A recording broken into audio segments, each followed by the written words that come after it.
Kitty has lived her entire life in Saltmere, a gray fishing village where nothing ever happens. Until the week she finds an unconscious stranger on the beach who doesn't remember his own name. And a massive white wolf begins watching her from the edge of the woods. Now she spends her days falling for a man with no past, and her nights being followed by a wild predator who watches her like she belongs to him. Until the night the village drunk corners her with violent intentions. Then the wolf comes. Savage, protective, unforgiving. The entire village sees it attack. By morning, they want it hunted. But as fear spreads through Saltmere, Kitty's stranger begins waking in strange places, covered in scratches he can't explain. He doesn't remember being the monster everyone fears, nor does he remember loving her. And if Kitty can't uncover the truth, she may lose the only part of him that ever did. Prologue. Kitty walked fast, her breath fogging in the cold night air.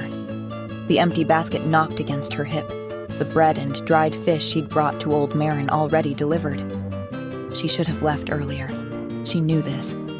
The woods pressed too close to the path here, and the moon kept sliding behind clouds.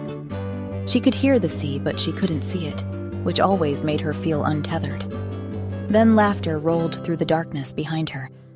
Low, loose, sloppy. She knew that laughter. "Kitty!" Eric's voice cut through the dark, slurred and mocking. "Little Kitty." Her hand tightened on the basket handle. She kept walking. But two figures stumbled out from behind a storage shed ahead of her, blocking the path. Eric's friends, Harlan, broad-shouldered and swaying, eyes too bright and unfocused, and Wynne. Kitty's throat closed. She turned. Eric was right behind her. His eyes were flat and dark despite the glassiness of drink, and she could smell the ale soaking through his clothes. "Heard you were defending the wolf today," Eric said. "In front of everyone. Made me look bad." He took a stumbling step closer. Kitty took one back and hit Harlan's chest. "Don't be like that," Harlan slurred against her ear, his breath hot and reeking. "We just want to talk." "Let me go," Kitty said weakly. She hated how weak she sounded, but it delighted them, though. They all laughed. "Let you go?" Eric snickered. "But we haven't even gotten started." His hand shot out and grabbed her jaw. "You rejected me, Kit. Made me a fool in front of the whole village." "I didn't," she attempted. Eric's grip tightened. "Don't interrupt me," he snapped. She tried to pull away. Harlan's hands slid down her arms, holding her in place. "Eric, please," she whispered. "Please?" Eric's smile was vicious. "Please what, Kit?" "Please let me go," she said. She blinked hard, trying to force her tears back. Eric tilted his head, considering. "I'll let you go," Eric said softly, too softly. "When you've shown me you're really sorry." Her stomach dropped. "Show you?" she repeated. "You heard me," Eric said. He looked over her head at Harlan and Wynne. "She needs to apologize properly, right, boys?" Harlan's eyes were glassy and excited, his tongue darting out to wet his lips. "Eric, don't," Kitty started. "On your knees," Eric snapped, and her entire body went rigid. Harlan laughed again, delighted. "Look at that. She's crying already." Eric forced her down. "Now," Eric said, breathing hard. "Let's see how sorry you really are." Terror closed around her throat like a fist. And then the growl came. It rolled out of the tree line like something physical, something with weight and teeth and ancient, terrible rage. Eric's hands went slack. All three men went still. "What the hell?" Harlan's voice cracked. The growl came again. Deeper. Kitty lifted her head. Her hands were shaking where they pressed against the gravel. Two golden eyes stared back at her from the black between the trees. Eric staggered back a step, releasing her hair. "I don't move," he hissed. "If you run, it'll—" The growl came again, and then the wolf stepped into the moonlight. It was massive, bigger than anything that should exist. White as bone, its lips pulled back slowly, deliberately, revealing fangs the length of her fingers. The men were frozen. The air felt heavy, wrong. The wolf's eyes locked onto Eric's hand on her arm. Its lips pulled back further. The snarl that came from its throat didn't sound like an animal. It sounded like rage. And then, it lunged. Chapter 1. 4 months earlier. To understand why the wolf appeared in Saltmere's woods and why it came to Kitty's help, you must first understand how she met Micah. And that story begins on a quiet beach at dawn. The sky was the color of old pewter and the sea was flat and gray beneath it.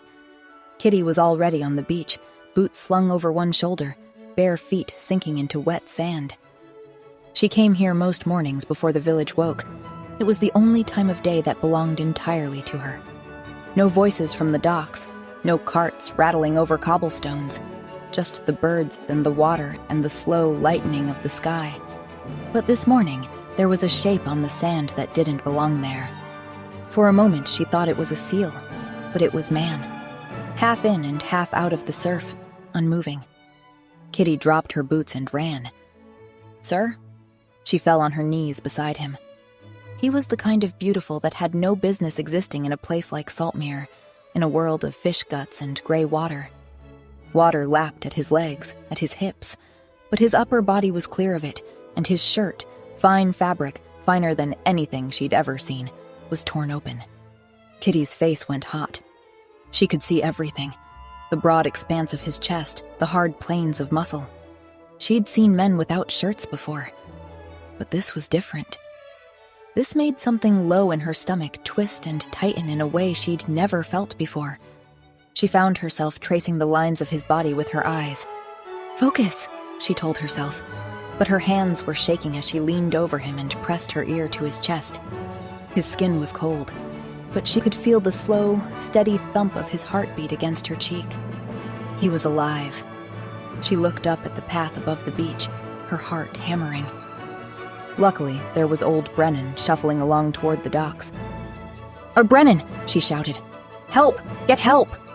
He squinted down at her, confused, then finally shuffled back toward the village when he realized. Kitty turned back to the stranger. She pulled him further up the sand, away from the waves that were still trying to claim him, and brushed the wet hair from his face. She'd never wanted to touch someone before. Not like this. Not with this aching, desperate curiosity about what his skin would feel like under her fingers. His eyes opened, pale blue, and looking at her. Kitty forgot how to breathe. "Where?" the man began. His voice was rough, broken, and even that made something flutter in her chest. "You're on a beach," she blurted. "I mean, Saltmere," she continued desperately. "You washed up, on the beach, which you can. Obviously you can see that. Stop talking," she thought. "Stop talking right now." He tried to sit up and winced. "What's your name?" she asked, trying to sound normal. He opened his mouth, closed it, shook his head slowly. "I don't know," he said, and the lost look in his eyes was worse than anything. I don't remember." He looked around as if the beach might give him answers. "Do you remember anything?" Kitty pressed. "A ship, a storm." "No," his voice broke on the word. "Nothing." He looked down at his hands like they belonged to someone else, like he was seeing them for the first time. The fear in his face made her chest ache. Then, Kitty heard voices. Brennan was coming back, and he'd brought others. She could see them on the path above, her father's tall frame, Garrick's stooped shoulders, others gathering. She had seconds, maybe less. Kitty looked at the stranger, at his beautiful, lost face. She knew what would happen if he had no name, if he had no story. Saltmere didn't trust what it couldn't explain. They'd turn him away, throw him back in the sea, and she would never see him again. The thought was unbearable. She needed to think of something. She needed... Micah, she decided. He blinked at her. "Excuse me?" he asked, confused. "Your name is Micah," she said, leaning closer. "You fell from a ship. You hit your head, but your name is Micah. Do you understand?" He stared at her. She stared back. "But," he started. "Please," she whispered. "Just trust me. Your name is Micah." Somehow it felt right. Somehow it almost didn't feel like a lie. "Micah," the man repeated slowly. "Yes," she breathed. The voices were closer now. She could hear her father calling her name. Micah looked at her with those impossible eyes. "Thank you," he said quietly. He didn't feel what she felt. She could see that. There was gratitude in his face, confusion, fear, but not the wild, desperate thing that was clawing at her ribs, not the want. He didn't know her, but when he looked at her like that, she knew it didn't matter. She was already lost. Chapter 2. The market square smelled like salt and fish and the smoke from the blacksmith's forge. Kitty shifted her basket from one hip to the other and tried to focus on the task at hand, delivering the morning's catch to old Garrick's stall. She was not succeeding. The forge was directly across the square, and Micah was at the anvil, stripped down to his shirt sleeves despite the autumn chill. The hammer rang against hot metal in a steady rhythm that seemed to echo in her chest. He'd been working there for a month now, and apparently his hands remembered smithing even if his mind remembered nothing else.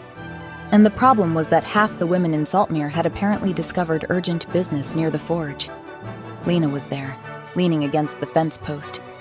Bess appeared from the direction of the well, which was nowhere near the forge. They both watched Micah work with the kind of intense focus usually reserved for counting coins. Kitty knew this because she'd been not watching from behind the fish stall for at least 10 minutes. Micah looked up, pushing dark hair off his forehead with the back of his hand. He said something Kitty couldn't hear over the distance and the noise of the square. Both women laughed. Kitty's knuckles went white on the basket handle. "You're going to break that," her father said, appearing beside her. Kitty loosened her grip. "No, I'm not." "Mm-hmm." Her father followed her gaze across the square. "That's quite a crowd he's drawing." "Really? I hadn't noticed," Kitty said. "I mean, who?"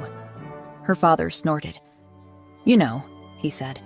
"The blacksmith mentioned yesterday he's been wanting to try that northern fish stew, the one your mother used to make. I told him you knew the recipe." Kitty's head snapped toward him. "You did what?" "What? I was being helpful." Her father's expression was pure innocence. "I also mentioned you'd be happy to bring him the fish for it, since you're such a generous soul." "Papa!" she whined. "In fact," her father continued, clearly enjoying himself, "you should probably bring it over now, before someone else offers." Kitty looked back at the forge. Lena was still there, touching Micah's arm, saying something that made him smile. Kitty found herself crossing the square. Lena and Bess saw her coming.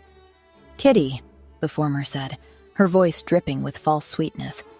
"What a surprise." "I'm just delivering fish," Kitty said. "Of course you are," Bess snorted. Micah looked up from the horseshoe he was shaping, his shirt damp with sweat and clinging to his shoulders in a way that made Kitty's mouth go dry. "Kitty," he said, just her name, and every coherent thought in her head scattered like birds startled from the rocks. "Yes," she managed. There was a beat of silence. "Did you need something?" Micah asked. "Yes," she thought. "You. I need you to notice me. I need you to look at me the way you look at the metal when you're shaping it, like I'm something worth paying attention to." What came out was fish. Micah blinked. "Fish?" he repeated. "For the stew," Kitty continued, her face heating. "My father said you wanted—" She thrust the basket at him. Micah took it, his fingers brushing hers for just a second. "That's really kind of you," he said. Kitty nodded. Words had apparently left her entirely. "I'd love to hear the recipe," Micah continued. "For your family's stew. Your father said your mother taught you what went into it." He was looking right at her, those pale blue eyes focused entirely on her face. "Seaweed," Kitty blurted. Micah's eyebrows rose. "No, I mean—" Kitty wanted to die. "Not seaweed. Fish. Obviously fish. And other things." "Other things," Micah repeated. Lena made a sound that might have been a cough, but was definitely a laugh. "I should go," Kitty said abruptly. She turned and walked away at a pace that was definitely too fast, her face so hot she thought she might actually combust. Behind her, she heard Bess whisper something to Lena. It wasn't kind. Kitty made it to the corner of the smokehouse before she stopped and pressed her forehead against the rough stone wall. Seaweed, she muttered to herself. I said seaweed. It didn't get better. At the tavern that evening, Micah was there. He lived in the room above it now, had settled into village life with an ease that suggested some part of him remembered how to be among people even if he couldn't remember who he'd been. He sat with some of the fishermen, laughing at something Garrick said. Meanwhile, Kitty sat with her father in the corner, trying not to stare, and failing miserably. When Micah got up to get another drink, and as he passed their table, he paused. Kitty, is something the matter? He asked kindly. You keep looking over. Her father made a choking sound into his ale. No, Kitty said. I wasn't. I was just... There was a spider, on the wall, behind you. Micah turned to look at the wall. I don't see a spider, he said. It left, Kitty said. It was shy, a shy spider. Micah nodded and smiled at her, that same kind, confused smile, and went to the bar. Her father set down his cup and looked at her with an expression of profound sympathy. A shy spider? He asked. Don't, Kitty said. That night, sleep wouldn't come. It hadn't come easily in weeks. Not since the morning on the beach, not since pale blue eyes and the feeling of a heartbeat under her palm. But tonight was worse. Kitty rolled onto her side, pulled the blanket over her head, and tried to force her mind to go blank. Instead, she saw him, the way he'd looked at the forge, pushing his hair back with the back of his hand, the way he'd smiled at her when he'd said her name. She was in love with a man who smiled at her the same way he smiled at everyone, and who had no idea that she spent every waking moment thinking about him.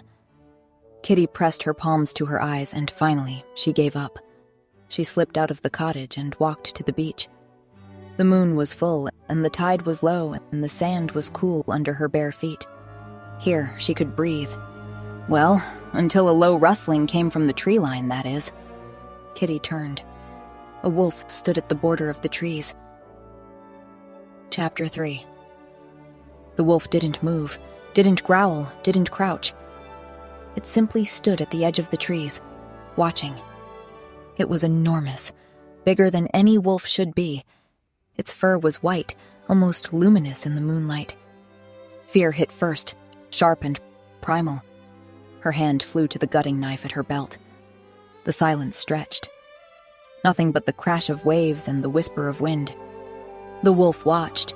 Its ears were forward, alert but not aggressive. Its tail hung low and still. Everything about its posture said, I'm not a threat. Hello, Kitty whispered. The wolf's ears tilted forward. A small movement, a sign it had heard her, but it didn't come closer. And it didn't leave. They stayed like that for a long time, girl and wolf watching each other. Finally, when the moon had moved across the sky, I should go, Kitty said quietly. My father will worry. The wolf's golden eyes held hers for a long moment before it turned and melted back into the trees without a sound. The next night, she went back. She told herself it was stupid, that the wolf wouldn't be there, that even if it was, she was insane for seeking it out. She went anyway. And he was waiting. This time she sat on the sand, closer to the tree line. I don't know if you can understand me, Kitty said quietly. The wolf's ears moved with her voice, tracking every word. There's this man, she found herself saying, drawing patterns in the sand. He's beautiful and kind, and I can't form a complete sentence around him. The wolf's tail swept across the sand once. Everyone knows how I feel about him. Everyone except him. And I don't know which is worse, that he doesn't notice or that if he did, he probably wouldn't. I mean, why would he? I'm just Kitty, weird Kitty who talks to birds and collects rocks. She looked up at the wolf. You probably think I'm pathetic. The wolf made a sound, low and soft, not a growl. Something that felt almost like disagreement. When she finally stood to leave, the wolf made that sound again. Different this time. quieter, almost like a question. "I'll come tomorrow," Kitty promised. The third night, the wolf was closer. Halfway between the woods and the water, it walked toward her, slow, measured steps across the sand. She stayed perfectly still as it approached, her heart racing. But she didn't run. The fourth night, Kitty knelt in the sand. The wolf was already there, waiting. It approached as soon as it saw her, no hesitation now. Her hand trembled as she reached out. She pressed her palm to the fur at its neck. It was warm and coarse and unbelievably soft underneath. "You're so warm," she whispered. The wolf made a sound, low and rumbling, that she felt more than heard. Its nose moved along her wrist, her forearm, breathing her in. When she finally pulled back, the wolf stood and disappeared into the trees. She thought that was the end of it. But it came back. In its mouth was something small, a shell, pink and white and smooth as glass, placed carefully at her feet like an offering. "You brought this for me?" Kitty asked, awed. The wolf's tail moved. Over the following nights, it became their ritual. She brought scraps of food. The wolf ate from her hand with a gentleness that should have been impossible for something with jaws that could snap bone. And each night, it brought her something. A piece of sea glass, green and frosted by the waves. She kept them in a pouch under her pillow. During the day, she'd take them out sometimes and hold them, running her fingers over each one, remembering. And she told no one. Not her father, who would worry. Not anyone in the village who would think she'd lost her mind. This was hers. The wolf was hers. Chapter 4. The sheep lay in the middle of the square with its throat torn open. The smell hit Kitty first. Blood and fear. The carcass had been there since dawn, someone said. Found at the edge of the village, dragged into the square so everyone could see. The villagers had formed a loose circle around it, keeping their distance. Old Garrick stood closest, his weathered face grim. "That's the third this week," someone muttered behind Kitty. "Fourth, if you count the one at Brennan's farm." Kitty pushed forward through the crowd. "They've been going on for weeks now," Garrick was saying to the elders. "Started small, a chicken here and there, then the sheep. It can't be a fox." "It's the wolf," Eric said, his voice carried, loud and certain. "The one Harold spotted 2 weeks ago. A white wolf. Big as a horse," he said. The crowd murmured, nervous energy rippling through them. They knew, Kitty realized. They knew about the wolf. "And since Harold saw it," Garrick continued, "the killings have gotten worse. 3 sheep in the last week," another elder added. "And now this, dragged right to the edge of the village." "We don't know that it's the wolf," Murren said quietly. "Harold saw a wolf, yes, but he didn't see it attack anything." "What else could it be?" Eric demanded. "Livestock starts dying the same time a monster wolf appears? That's not a coincidence." "It doesn't matter what it is," one of the fishermen said. "It's killing our livestock." "Aye," Garrick agreed. "We need to do something." "We hunt it," Eric said. "Tonight." Kitty's hands tightened on her basket. That wolf didn't do this. "We'll need torches," Eric was saying. "We spread out through the woods, drive it toward the beach, corner it and kill it." The elders were nodding. The crowd was nodding. "Wait," Kitty said. Heads turned. Eric's eyes found hers across the circle. "You haven't actually seen the wolf attack anything. You're just guessing. The killings could be something else," she said. "Something else?" Eric's voice was mocking. "Like what, Kitty? A shy spider?" Laughter rippled through the crowd. "I'm just saying we don't know for certain." "No one cares what you think," Eric said flatly. "We're hunting, tonight. And if you're so worried about your wolf, maybe you should stay home and not get in the way." He turned his back on her, dismissing her. The crowd moved on, already discussing routes and meeting times. Kitty stood there for a moment longer, humiliation burning in her cheeks, before she turned and walked away. She found herself near the forge without meaning to. Micah was sitting on the bench outside, head in his hands. His skin looked gray. "Micah?" Kitty approached cautiously. He looked up. It took him a moment to focus on her, like he was coming back from somewhere far away. "Kitty, hi." She set her basket down. Up close, he looked even worse. His hands were scratched and raw, the kind of marks you got from dragging yourself through brambles. "Are you all right?" "Fine," he said automatically. "Why?" Kitty gestured at his hands. "What happened?" Micah looked down at them like he was seeing them for the first time. He turned them over slowly, studying the scratches. I don't know." "You don't know?" "I mean, they weren't like this yesterday. I think—" He trailed off, something uncomfortable flickering across his face. "I woke up on the floor of the forge this morning," Micah said abruptly. "I don't remember going there. Don't remember falling asleep." Kitty's chest tightened. "Sometimes when we're anxious or too tired, we do things we don't remember," she said gently. "Are you having trouble sleeping?" "Micah!" Garrick's voice boomed across the square. "I need you at the forge. We're making spearheads for tonight." Micah stood immediately, almost too quickly, like he was relieved to have an excuse to end the conversation. "Sorry, I should—" "Of course," she said. "But maybe you should see Marin. She might have something to help you." Micah nodded, already walking away, his shoulders slumped. Kitty watched him go, her worry deepening. He was clearly unwell. Exhausted. Lost. And tonight, the village would go hunting for the wolf. That afternoon, she went to see Marin. The village elder lived in a cottage at the far end of Saltmere. Small and cluttered, every surface covered with jars and bundles of dried herbs. "Kitty," Marin said, opening the door before Kitty could knock. "Come in." She gestured to a chair and began gathering jars from her shelves without being asked. "You want something for the blacksmith," Marin said. Not a question. "How did you—" "You have that look, like you're trying to fix something. And you've had your eye on that boy since he washed up on the beach." Kitty's face heated. "I'm not. It's not—" "Don't lie to an old woman." Marin set 3 jars on the table. "He's having trouble sleeping?" "Something like that." Marin was quiet for a moment, thoughtful. Then she resumed her work, mixing dried leaves into a small cloth pouch. "Valerian root, chamomile, lavender. Tell him to steep it in hot water before bed. It should help with the sleep, at least." She tied the pouch closed. "Thank you," Kitty said, taking it.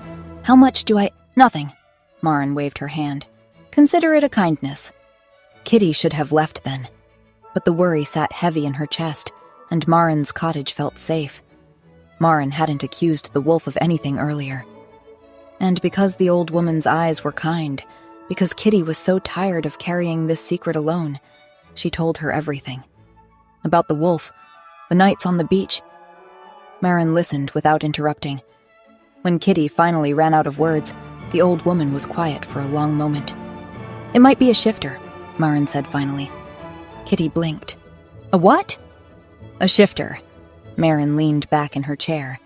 "Creatures that wear 2 shapes, human and animal." Kitty's mind went blank, then started racing. A shifter, a creature that could be both human and animal. Could her wolf be a man? The thought was insane, but once it lodged in her mind, she couldn't shake it. "But if he can change," Kitty said slowly, "if it's a person, why wouldn't it shift back? Show itself?" Marin shrugged. "Perhaps it can't. Perhaps he doesn't remember how." Chapter 5. Present day. Right after the wolf appeared to defend Kitty from Eric, the wolf lunged. Everything happened at once. Eric shoved Kitty forward, using her as a shield, and she hit the ground hard. Gravel bit into her palms. The wolf sailed over her, white fur and gleaming teeth and a snarl that sounded like murder given voice. It hit Eric square in the chest. They went down together in a tangle of limbs and fur and screaming. Eric's knife clattered across the stones. Harlan was shouting something, swinging his torch like a club. The wolf twisted midair, impossibly fast, impossibly graceful, and Harlan's torch hit nothing but empty space. Wynn ran. Kitty scrambled backward on her hands and knees, her heart hammering so hard she couldn't breathe. She couldn't see, couldn't process what she was seeing. The wolf was everywhere at once, a blur of white and gold eyes and teeth that flashed in the moonlight. Harlan swung again. The wolf caught his arm in its jaws, not biting down, just holding, and Harlan screamed, high and terrified. The wolf released him and he stumbled backward, tripped, and ran after Wynne. Eric was still on the ground, scrambling backward on his elbows, his face white with terror. The wolf stalked toward him, slow, deliberate, every step measured and precise. "Stay back!" Eric gasped. "Stay back, you—" The wolf planted one massive paw on Eric's chest, pinning him. Eric went silent. The wolf lowered its head until its muzzle was inches from Eric's face. Its lips pulled back. Those enormous fangs gleamed. Eric was crying, actual tears running down his face, his whole body shaking. The wolf didn't bite. It just held him there, one paw on his chest, and growled, low and long and deliberate. A promise. Then it lifted its paw. Eric scrambled away so fast he left his knife behind. She heard him crashing through the undergrowth, still sobbing, running for his life. The wolf turned. Its golden eyes found Kitty. There was blood on its muzzle. Not much, just a smear across white fur, but enough. Its sides were heaving, breath coming in harsh pants. Its eyes were wild, not quite focused, like it was somewhere between thought and instinct. For one heartbeat, she saw what the village saw, a monster, a predator, enormous and bloodied and standing in the dark with violence still crackling through every muscle. And then it whined, a soft, high sound, almost a question. Almost, "Are you hurt?" The wildness faded from its eyes. What was left was familiar, was hers. Kitty got to her feet. She wrapped her arms around its neck and felt it shaking. The great predator that had just scattered 3 grown men was trembling like a leaf. "I know," she whispered into its fur. "You were protecting me." The wolf pressed closer, its massive head tucked under her chin. And then she heard it. Voices, torchlight flickering between the trees. The hunt, drawn by the screaming, by the noise. They were coming.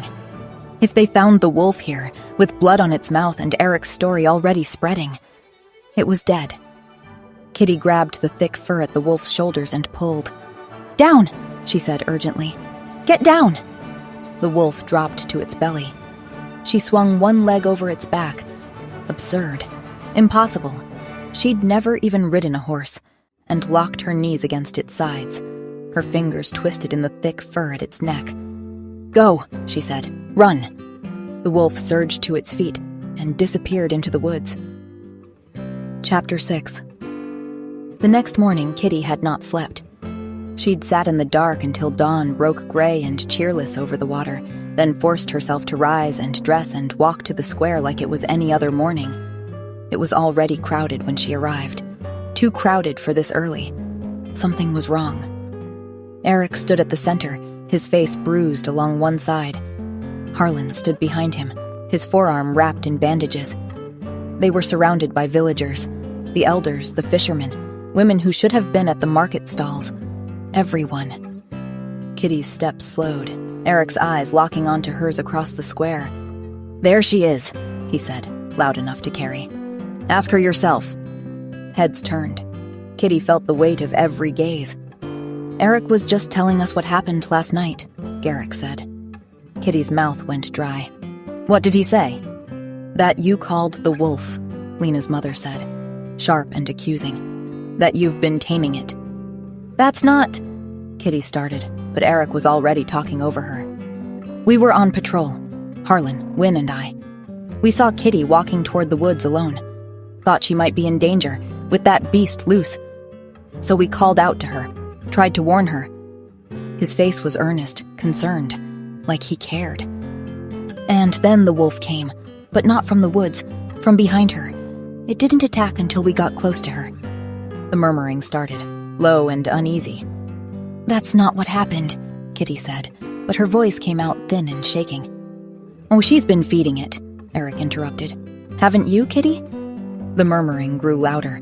Kitty's heart was racing. "That thing is her creature," Eric said. "And when we tried to protect this village from it, It attacked us. Harlan's arm is torn open. I have 3 broken ribs. No, Kitty said desperately. It's not like that. Then what is it like? Garrick asked. Kitty's throat closed. She couldn't lie. Not to these people she'd known her whole life. I can explain. Explain what? That you've been sneaking out at night to meet with the thing that's been killing our livestock? It didn't attack them, Kitty insisted.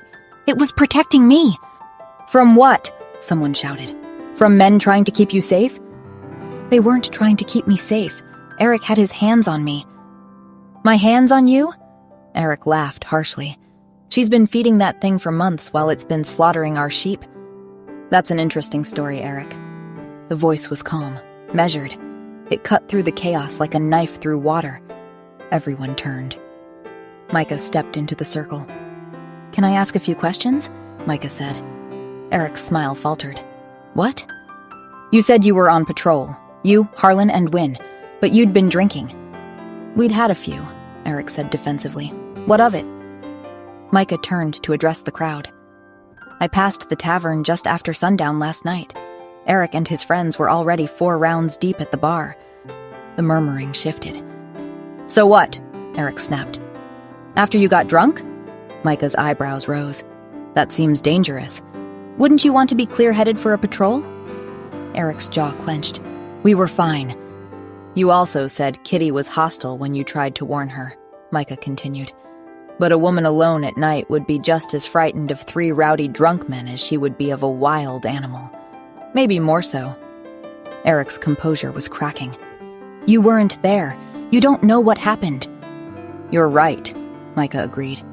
I wasn't there. Neither was anyone else. That's my point.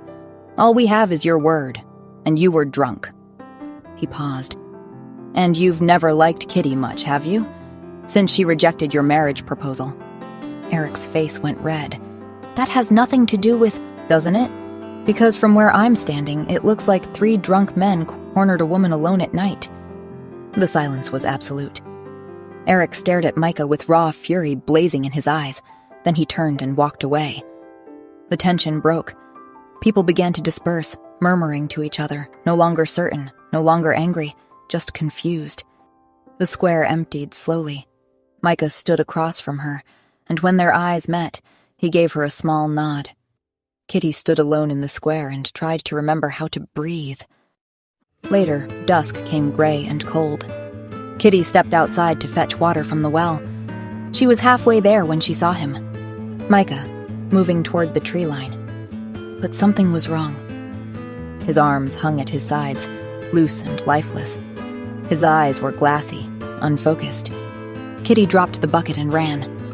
Micah, she called. He didn't react. She caught up to him, grabbed his arm. Micah, wait.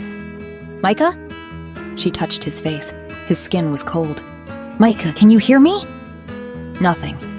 Not even a flicker of recognition. His arm pulled free from her grip, and he kept walking toward the woods. Micah, stop, Kitty said desperately. She looked around frantically, but the square was empty. Everyone inside for supper. She grabbed his arm again, used all her weight to try to stop him. He pulled away, stronger this time, still gentle but unstoppable. And then he was at the tree line, stepping into the shadows. Kitty followed him into the woods. The woods grew darker, thicker. Ahead, Micah's silhouette was just visible. And then he stopped. Kitty froze, pressing herself against a tree trunk. She edged closer. The clearing opened before her, a perfect circle carpeted in moss. Micah stood at the center. He looked like he was waiting for something. A tremor ran through his hands. Then it moved up his arms, into his shoulders, and suddenly his whole body convulsed. He dropped to his knees with a sound that was half gasp, half sob. Kitty's hand flew to her mouth. His back arched and he cried out, a sound that was neither human nor animal, raw and torn. His bones shifted. She could hear it. A wet, grinding sound. His spine curved backward. His shoulders collapsed forward. His fingers thickened, lengthened. Kitty bit down on her hand to keep from screaming. Fur pushed through his skin like frost spreading across glass, white and dense, covering his body in waves. His clothes tore away as his body expanded, changed. His face changed last, the jaw extended with a crack, his nose and mouth pushed forward, reshaping. Less than a minute. The whole thing took less than a minute. When it was over, the wolf stood where Micah had knelt. Her wolf. The torn remnants of Micah's clothes lay scattered around it. Kitty was shaking so badly she had to brace herself against the tree. The wolf lifted its head. Its nostrils flared, testing the air. It turned in a slow circle, searching. And then it found her. It crossed the clearing in 3 long strides and pushed through the undergrowth until it was right in front of her. Its nose pressed into her palm. It whined, a soft, high sound, and pressed its massive forehead against her chest. Relieved. The wolf was relieved to find her. Kitty's legs gave out. She sank to her knees and wrapped her arms around the wolf's neck, burying her face in thick white fur. "I know," she whispered. "I know who you are. It's all right." The wolf made that rumbling sound that meant contentment. It curled around her, its body warm and solid. Of course it was him. The timing, the exhaustion, the scratches on his hands, the lost nights, the way the wolf looked at her with those gold eyes. She should have seen it sooner. "We need to go," she said quietly. "The hunters are still out there. If they find you..." She stood. The wolf stood with her, pressed against her side. They moved through the woods together. Every snapping branch sounded like a hunter. Every distant voice made her freeze. Her cottage appeared through the trees, dark, her father still out searching with the other men. She led it through the garden to the back door, up the narrow stairs, into her small bedroom. The wolf circled twice, testing the floor with its paws, and then lay down beside her bed with a heavy sigh. Kitty knelt beside it. "You don't know, do you?" she whispered. "You don't know you're him. You don't remember being Micah at all." The wolf's eyes were half closed, already drifting toward sleep. It set its chin on her knee. She thought about what Maren had said. Perhaps it doesn't know what it is. "I'm the only one who knows," she said quietly. "I'm the only one who knows you're the same." The wolf made a soft sound. Its eyes closed fully. Kitty didn't sleep. She couldn't. The night stretched long and quiet. Outside, she heard distant voices, the search party still looking. Dawn came gray and hesitant through the shutters. Kitty's eyes burned with exhaustion. She stood slowly, stretching, and turned to check on the wolf. It was gone. Micah lay on the floor where the wolf had been. He was curled on his side, asleep, one arm tucked under his head. His dark hair fell across his forehead, and he was completely, utterly bare. Chapter 7. Kitty held her breath as Micah's eyes opened slowly. First he looked at her with mild curiosity, sleepy recognition, and then he smiled, warm and unguarded, the way someone smiles at a familiar face when they're still half in dreams. It went straight to her heart like an arrow. That smile. Then his brow furrowed.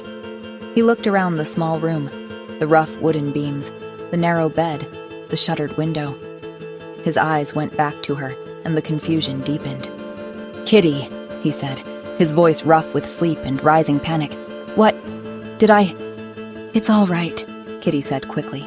"You're in my room. You're safe. Everything is—" "Your room?" Micah interrupted. He looked around again as if confirming it. "Nobody saw you," Kitty said, trying to sound reassuring. "Nobody knows you're here." That seemed to make it worse.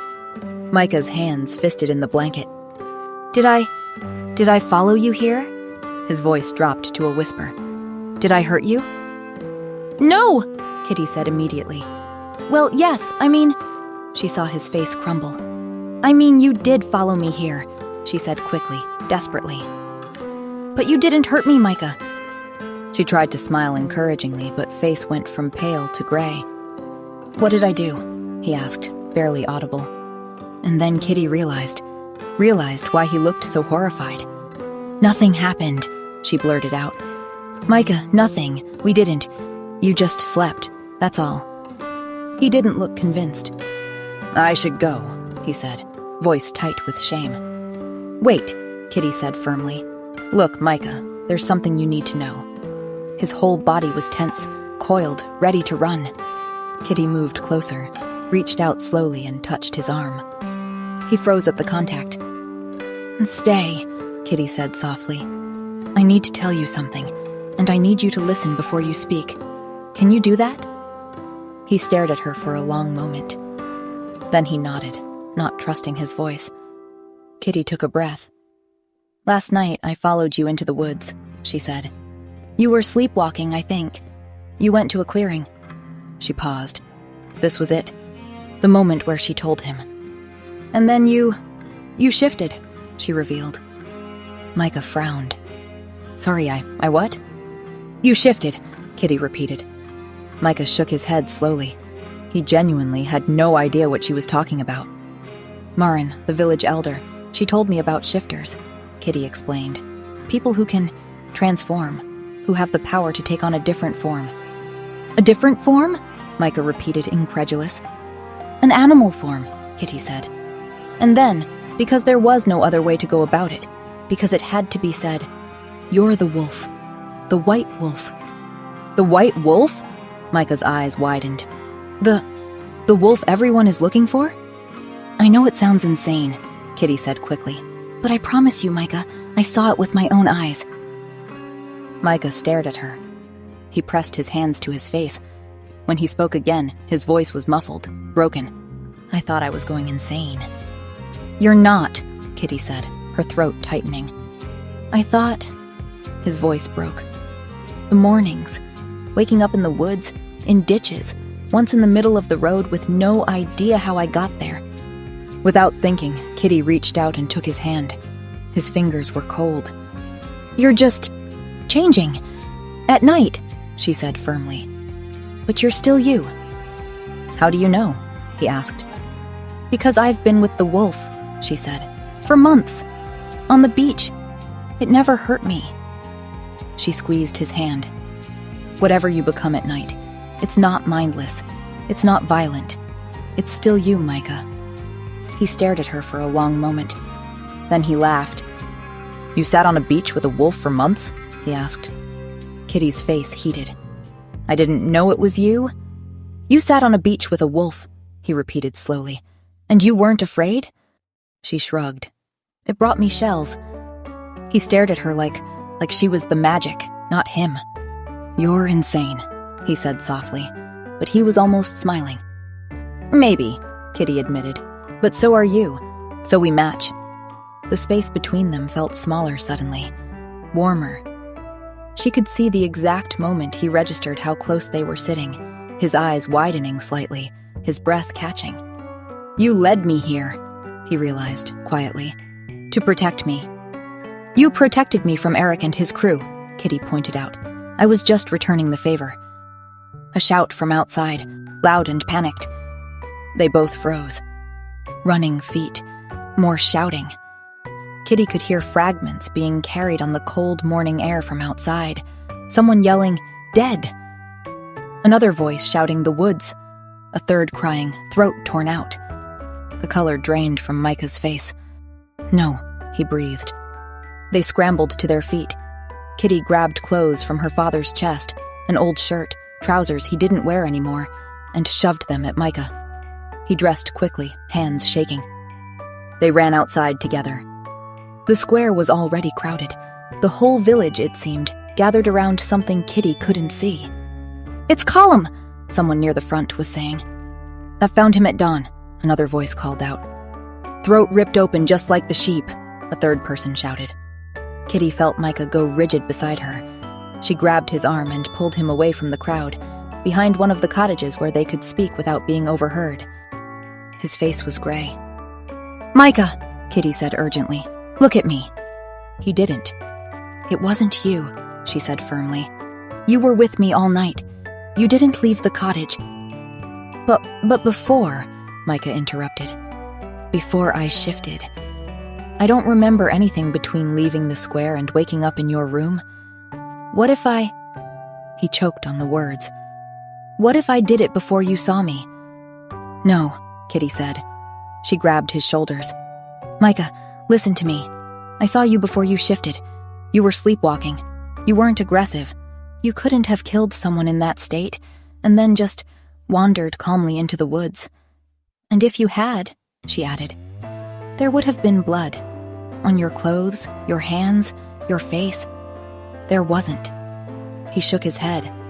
"You can't know that for certain," he protests. "I don't even know what I am, what I'm capable of." "Well, I do," Kitty started. "No, you don't," Micah said, and his voice cracked.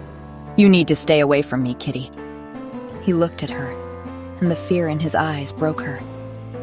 "If I hurt you, if I ever hurt you," he whispered, "I would not survive it.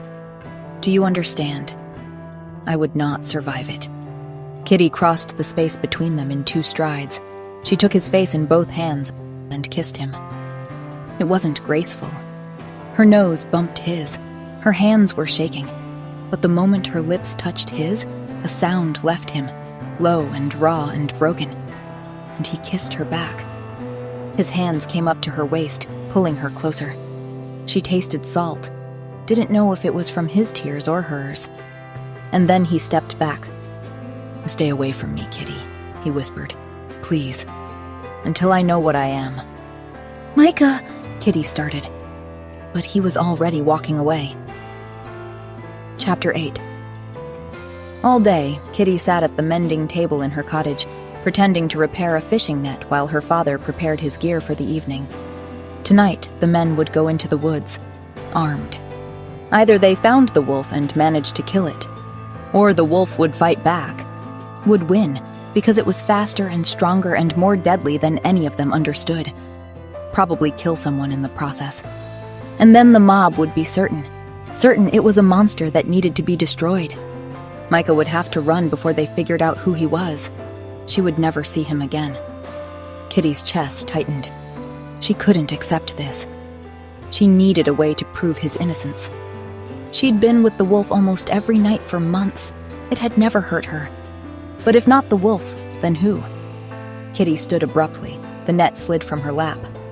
"Going somewhere?" her father asked, looking up from the spear he was sharpening. "Marin's," Kitty said. The village elder looked up from her mortar and pestle as Kitty closed the door of her cottage. "I need something," Kitty said. "A sleeping draught, the strongest you have. Something that would knock out a horse." Marin's weathered face showed no surprise. 5 drops in water," Marin said, pulling down a small dark bottle. Kitty took it. Then, she found Micah at the forge as the afternoon sun began to slant toward evening. "Kitty," he said when he saw her. "The hunt is tonight," Kitty said. "But I have a plan, Micah, to prove you're innocent." He turned back to the forge. "Kitty!" "Just listen," she said. The silence stretched. Then he nodded. Kitty took a breath. "What if we could prove you weren't the wolf tonight? What if, when the hunt happens, you weren't able to shift?" Micah's hand stilled on the poker. "How?" "A sleeping draught," Kitty said. "Strong enough to keep a grown man unconscious for hours. If you take it before the hunt starts, then if something happens tonight, we'll know it wasn't you." Micah turned to look at her. The hope in his eyes was almost painful to see. "What if it doesn't work on the wolf?" he asked. "Then we tie you up first," Kitty said. She could see it happening, the war in his eyes. "Why are you doing this for me?" he asked finally. "Because I love you," she thought. "Because you're both the man I fell for on the beach and the wolf who brings me shells.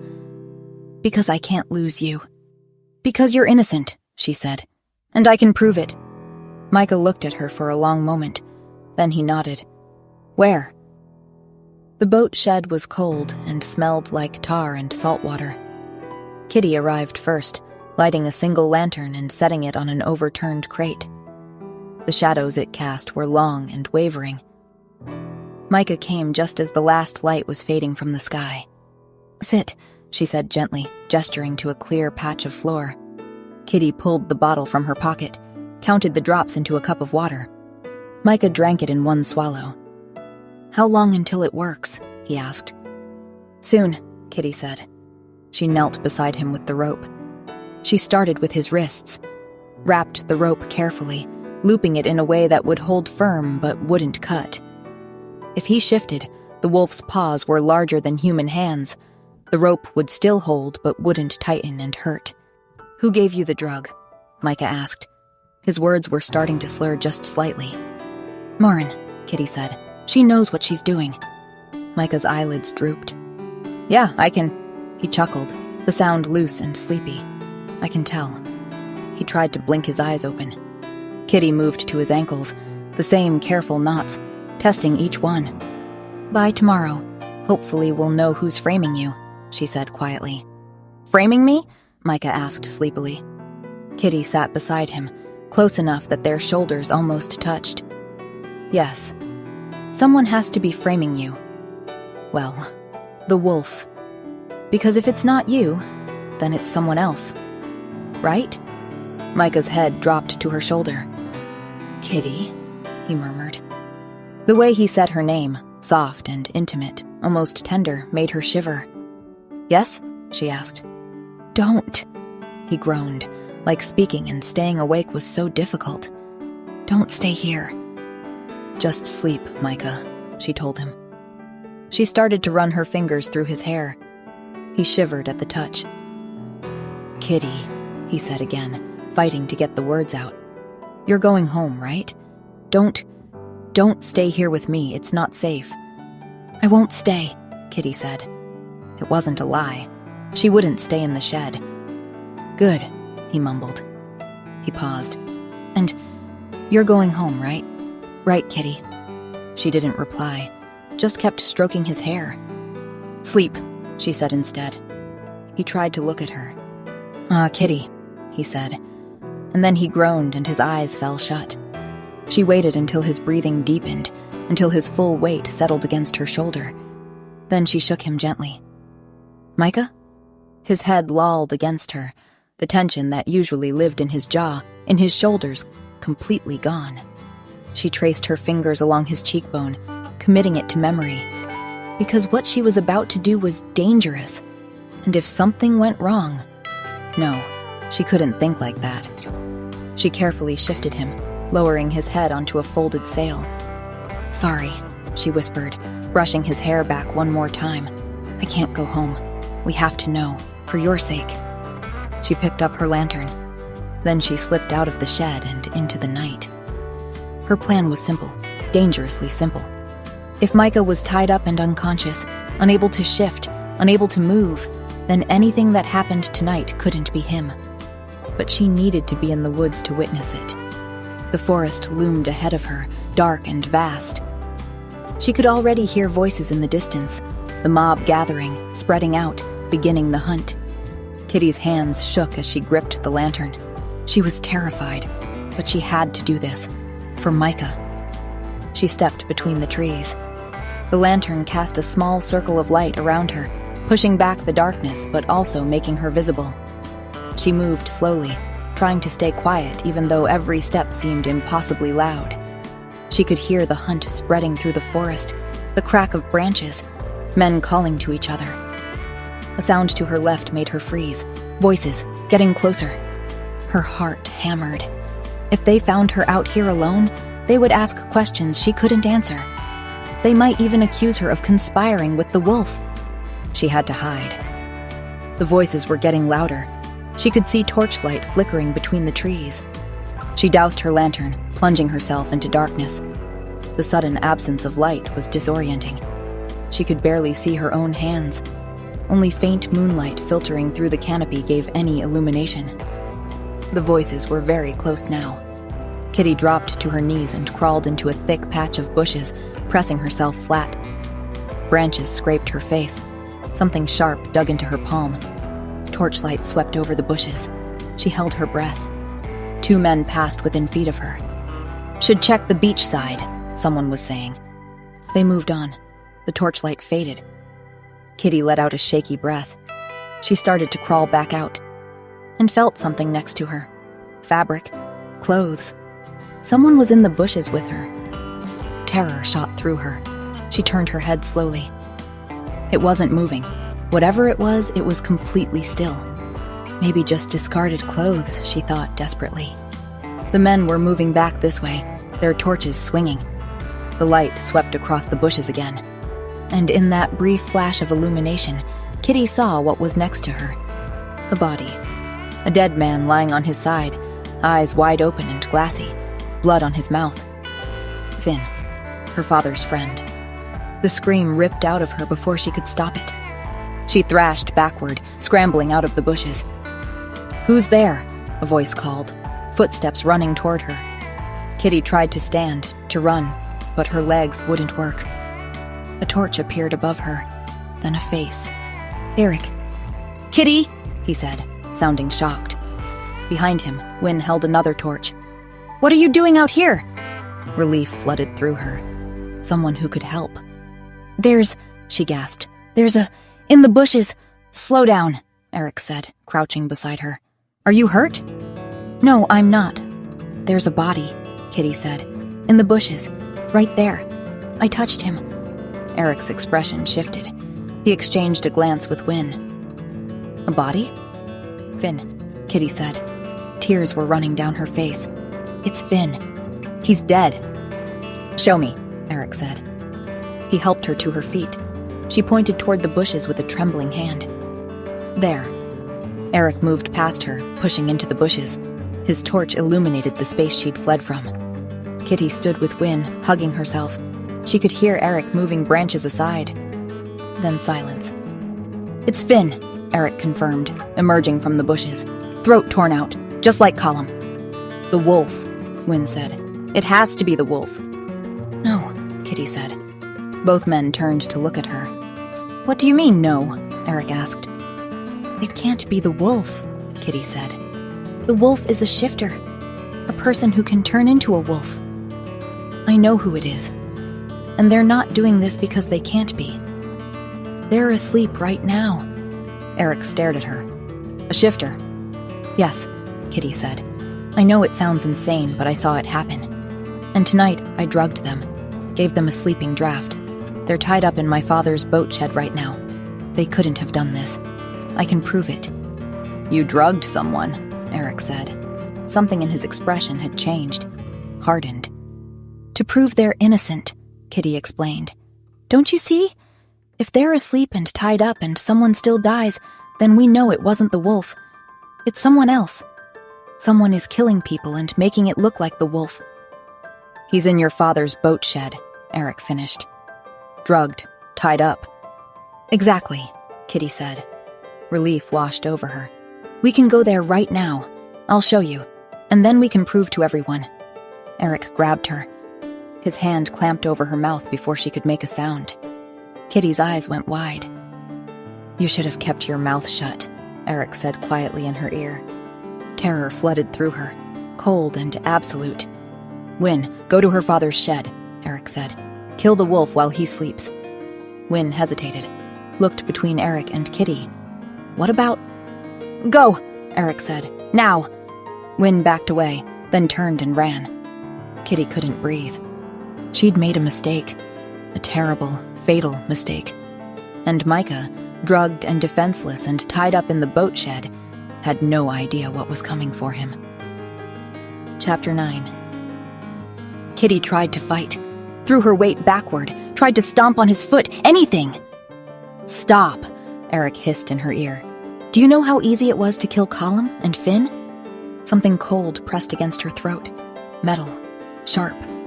"A knife across the throat," Eric continued conversationally. "Then I rough up the carcass with a hooked blade, make it look like claws. One white wolf in the woods and suddenly every dead sheep is a monster's work. People are so bloody stupid when they're scared." Kitty made a sound against his palm. "If only you'd just married me, little Kitty," Eric said. "All of this could have been avoided." But no. Little Kitty would rather stare at birds and collect her rocks than spread her legs for a man. He shoved her hard against a tree trunk. The impact knocked the air from her lungs.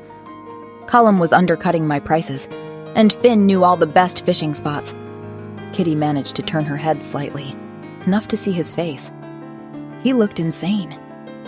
Acquiring your father's business would have been the smart move, Eric continued, but he didn't want to give up his spots and boats for anyone other than his little girl's husband. He spun her around to face him, kept the knife at her throat. The wolf is perfect, Eric said, his eyes gleaming. As long as it's alive, everything I do gets blamed on it. Every death. Perfect cover. Kitty started thrashing again. Please, she gasped. You have what you wanted. Your competitors are dead. I'll even marry you. Anything. Please, just don't hurt him. Eric's smile widened. Him? You mean your beast? He hasn't done anything, Kitty cried. You know he hasn't. Please, Eric. Eric pressed the knife harder. I don't think so, because killing it makes me a hero. The man who saved Saltmere from the beast. They'll give me anything I want after that. His grin turned vicious, and I won't even have to marry you to get it. Kitty tried to twist out of his grip. You won't get away with this. I'll tell everyone. Eric laughed. How will you do that when I cut that pretty little throat of yours, Kitty? Oh, everyone will be so horrified to find out what the wolf did to poor, stupid Kitty. Perhaps your poor, broken-hearted father will be happy to give me his business for avenging you. He pressed the knife harder, and I won't even need to put up with you. Kitty opened her mouth to scream. Eric clamped his hand over it again. You should have stayed home. He pulled the knife back, positioned it. She could see the intent in his eyes. The knife arced toward her throat, and the wolf hit him from the side like an avalanche before he could strike. A white blur of muscle and fury that caught Eric mid-strike and took him to the ground. Eric screamed. Kitty stumbled backward, gasping. The wolf! Here! But he was supposed to be tied up. How? The wolf pinned Eric to the ground. Its jaws clamped down on his arm, the arm that had held the knife, and wrenched. The sound of bone breaking was sharp and wet. Eric screamed again, high and terrified. He threw a punch at the wolf's skull. The wolf barely flinched. It released his arm and went for his throat. No hesitation, no mercy. Eric's screams turned liquid, then stopped. It was over in seconds. The wolf stood over Eric's body, breathing hard, and then it staggered. Micah! Kitty gasped. She ran to it, dropping to her knees beside the massive white form. The wolf turned its head toward her. Those golden eyes were dimming, glazed with pain. And then she saw it. The wound. A deep gash along its left flank. No, Kitty breathed. No, no, no. She pressed her hands against the wound. Torchlight flickered through the trees. Kitty's head snapped up. The mob burst into the clearing. 12 men, maybe 15, armed with axes and pitchforks and spears. Her father was among them. They saw Eric's body first. The blood. The torn throat. Then they saw the wolf. Kill it! Someone shouted. The beast murdered Eric. A spear raised, torches pressed closer. The wolf lifted its head. Its golden eyes were dimming, but it bared its teeth anyway. Kitty stood. She placed herself between the wolf and the mob. She was shaking, but she spread her arms wide. You'll have to kill me first, she said. Her voice carried across the clearing like a bell. Kitty, get out of the way, her father said. That thing killed Eric. Eric killed Callum, Kitty shouted. Eric killed Finn. Eric tried to kill me. The wolf saved me. She's mad, someone started. I'm not mad. Eric confessed everything to me. He was killing people and blaming the wolf. Kitty, her father tried again. No, she held her ground. You'll have to go through me. I won't let you hurt him. Behind her, the wolf made a sound, low and pained. And then something changed. The air shifted, grew heavy, like the moment before lightning strikes. The wolf's breathing hitched, changed rhythm. Kitty turned. The transformation was nothing like what she'd seen in the clearing that first night. This was fast and fluid and almost gentle, like a knot finally untied. The white fur receded like frost melting in sunlight.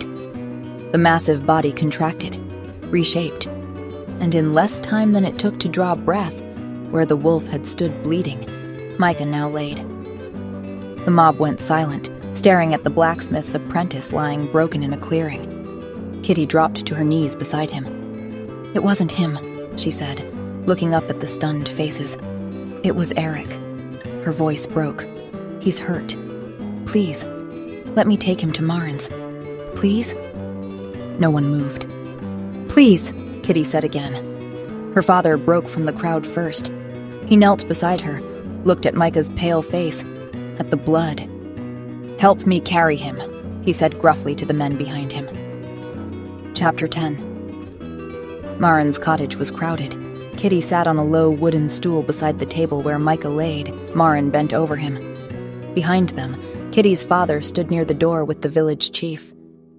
"Kitty," the village chief said, "start speaking." "Eric was the one who killed the sheep and the 2 men, Kitty said. Her father's face went gray. "What were you even doing out there, Kitty?" "I had to do something," she said. "You were all so intent on killing the wolf." "So you thought you'd risk your life for some animal?" her father shouted. "Micah isn't dangerous," Kitty protested. "I still coming to terms with the fact that Micah is the wolf?" the village chief muttered. "He's a shifter," Kitty explained, looking at Marin. "Right?" "Indeed he is," Marin said calmly, "which works out in his favor. His wounds are all healed." "What?" Kitty rushed to his side. His skin was smooth, unmarked. "Shifters have strong healing capacities," Marin said. "So he'll live?" the village chief asked. "He'll live," Marin confirmed. Kitty touched Micah's chest where the wound had been. "Micah?" she called softly. He didn't stir and she panicked. "Why isn't he responding?" Marin snorted. "Well, you gave him that sleeping draft. He needs to sleep it off still." "But then how did he wake up earlier to save me?" Kitty asked. Marin's smile turned knowing. "I have my theory. We'll know more once he wakes." "We need to restrain him," the village chief said. "You'll do no such thing," Marin said sharply. "Micah is out like a light. Kitty needs rest. I'll keep watch. You can post guards outside, but no one is tying up an unconscious man in my home." Her father hesitated at the door, then followed the chief outside. "You should sleep, child," Marin told Kitty. When she woke next, gray morning light filtered through the shutters. Micah was still sleeping on the table. Kitty pulled a stool close and touched his cheek. "I'm sorry," she whispered. Micah sighed softly, then his eyes opened. Blue, clear, looking directly at her. "Kitty," he said. His voice was rough from sleep but full of warmth. Relief flooded through her. "You're all right," she breathed. Micah sat up slowly. His movements were easy, fluid, no pain. "What's wrong?" he asked. He cupped her cheek with one hand. His thumb brushed just under her eye, catching a tear she hadn't realized had fallen. His thumb moved lower, found the cut on her neck. "He hurt you," Micah said, his voice low, dangerous. "That bastard?" "It's okay," Kitty said quickly. You stopped him." Micah searched her face. "You're still scared, though," he observed. His voice had softened again, filled with concern. "Because of me? Did I scare you, Kitty? When the wolf—" "No," she said firmly. "No, it's just—" Everything caught up to her at once, and he burst into tears. "What's wrong?" Micah asked. He pulled her to his chest. One hand cradled her head against him, the other wrapped around her back. "Don't cry," he murmured into her hair. "It's over now, my love. You're safe." The words cut through her crying, made her breath hitch. She wanted to believe him, but— "The villagers, Micah," she said through her tears. "They saw you shift. They won't understand what you are. They might—" "It doesn't matter," Micah said. His hand kept moving through her hair, stroking, soothing. "None of that matters anymore." His smile was luminous. "Kitty, I remember everything now. Thanks to you." A trumpet sounded outside, clear and ceremonial. Kitty heard excited commotion from the village, confused shouting. "What's happening?" she asked. The entire village was gathering in the square. Horses with gleaming coats, people in silks and velvets, banners bearing the crest of a neighboring kingdom. Micah's hand steadied her arm. "It's all right. They're here for me." "What?" She turned and immediately spun around, her face burning. "Put on some clothes!" She heard him laugh. "I apologize." Outside, the noise was growing. "Come," Micah said behind her. "I'm decent now." He offered his hand. She took it. They stepped outside together. Her father stood near the front of the crowd, his face pale and confused. And then someone at the center of the gathering announced in a loud, formal voice that carried across the square, "Her Royal Majesty, Princess Adeline of House Stoneham." A woman stepped out of an ornate carriage. She wore a gown of light green silk, woven with pearls, and on her head, a crown, silver and delicate. Something about her face was familiar. The shape of her eyes, pale blue, just like Micah's. "Where is he?" the princess demanded. Her voice cut through the murmurs of the crowd like a knife. "What did you do to my brother?" The crowd looked panicked, confused. The village chief stepped forward, looking utterly lost and intimidated, his hands twisted together. "My lady," he began. "It's your majesty to you," someone from the princess's entourage snapped. "Your majesty," the chief tried again. He bowed clumsily. We have no idea where your brother is. We don't—" "Don't lie to me," the princess said. "He is a king, and believe me, if one hair on his head was hurt, this entire kingdom will suffer for—" "Adeline," Micah said. His voice wasn't loud, but it carried. "Enough." He stepped forward from Marin's doorway, still holding Kitty's hand. The entire crowd around the princess dropped to their knees as one, like puppets with cut strings. "Your Majesty," they said in unison, their heads bowing low. The princess herself didn't bow, but Kitty saw the change in her face. "Micah!" she exclaimed. She rushed forward and threw her arms around him. Micah had to let go of Kitty's hand to return the embrace. The entire village stood in stunned silence, Kitty included. What was going on? "Where have you been?" the princess demanded. "We've been looking everywhere for you, for months. I couldn't feel you." Her voice cracked. "I thought you were dead." "I was cursed," Micah said simply. "How?" the princess asked. "Who would dare?" "Your Majesty," the village chief interrupted nervously. "This man, he's suspected of murder. He killed Eric." "This man," the princess said, turning toward the chief with an expression that could have frozen fire, "is the Alpha King Micah of House Stoneham, and he'll murder whomever he damn well pleases." The square went silent.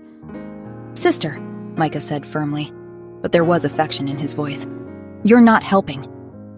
"The Alpha King?" the village chief repeated faintly. Kitty's mind went blank, completely blank. The Alpha King. Micah was a king, and she'd tied him up in her father's boat shed. "I had to punish Eric," Micah said, addressing the crowd. "He was going to kill my Kitty. He'd already tried to hurt her once before." The entire crowd, newcomers and villagers alike, turned to stare at her. She cleared her throat. "It's true," she said. "Eric. Eric was the one who killed the livestock, and killed Colum and Finn, not Micah." The villagers looked startled. Murmurs rippled through them like wind through wheat. "It's true," a voice said from the back of the crowd. "Eric confessed it to me." Wynn stepped forward. He looked pale but determined. His hands shook slightly, but his voice was steady. Micah gave him a small nod, just a dip of his chin. Wynn nodded back. "Who is this Eric?" the princess asked Micah. "The one who cursed you?" "No," Micah said, shaking his head. "That was Queen Vesper." "The one you rejected?" the princess asked, amused now. "The very one," Micah confirmed. He grimaced. She didn't appreciate the rejection, which I suppose was somewhat my fault. I wasn't the most considerate to her in how I delivered it. Anyway, she cursed me to forget who I was, he explained. Not just a king, but even a wolf. I couldn't remember needing to shift, and when my body eventually did shift out of necessity, I'd forget about it instantly. I'd forget I was a man when I was a wolf, and that I was a wolf when I was a man. It's why I couldn't find you through the bond? The princess asked. Micah nodded. The curse was specific. I would remain like that until someone could love both halves of me without knowing they were the same. There was a silence. Then someone from the village, Lena, said, "Oh, he means Kitty." Someone else, definitely Bess, said, "Yes, has to be Kitty." And now everyone was nodding along, murmuring agreement. Yeah, Kitty loves Micah. She's been in love with him since he washed up. It's so obvious. Kitty wanted to die. Not only was it true, embarrassingly, painfully, obviously true, but now she was going to lose Micah anyway because he was a king, and she was just a fisherman's daughter who talked to birds, and Micah turned to her. "Thank you, Kitty," he said softly. The princess looked at her too. She smiled, but it was polite. "Yes, thank you, peasant girl," she said, like Kitty was perfectly inconsequential to her world. Micah turned to his sister and he growled, his eyes flashing gold. "You're addressing my mate and your future queen," he said. "Be more respectful." The princess's eyes widened. Then she beamed. "Oh," she exclaimed, "she's your mate? Truly?" "Yes," Micah said. His voice had softened. He was looking at Kitty again. Movement at the door. Marin appeared. "Just as I thought," the old woman said with a satisfied smile. "It's why he was able to wake up when you needed him, despite the draft. You are his mate." "I'm not sure what that means," Kitty muttered. "He will explain, dear," Marin said with a little smirk. Micah took both of Kitty's hands. She looked up at him, at this man who was apparently a king, who could have anyone. "You found me on a beach with nothing," he said, "and you gave me a name." His smile was soft, tender. "And, without knowing it, you guessed right. Because you know me, Kitty. You felt our bond even when I couldn't." Kitty frowned. "Our bond?" she asked. He cupped her cheek. "The connection between us," he said. "The link that binds us already, even though I haven't yet claimed you properly. You feel it, don't you?" "Micah," she protested, looking away. "You're a king. I'm just—" He made her look at him, his hand gentle but firm on her chin, tilting her face up to his. "You sat with my wolf," he said, "and never once were afraid. And when the entire village wanted him dead, you stood in front of him and dared them to go through you." His voice was steady but full of emotion. "You loved me before you knew what I was. You loved the wolf before you knew he was me." He took a breath. "You are my mate, Kitty, the other half of my soul. And if you'll have me, I would very much like to make you my queen." Her mind went blank. Completely, utterly blank.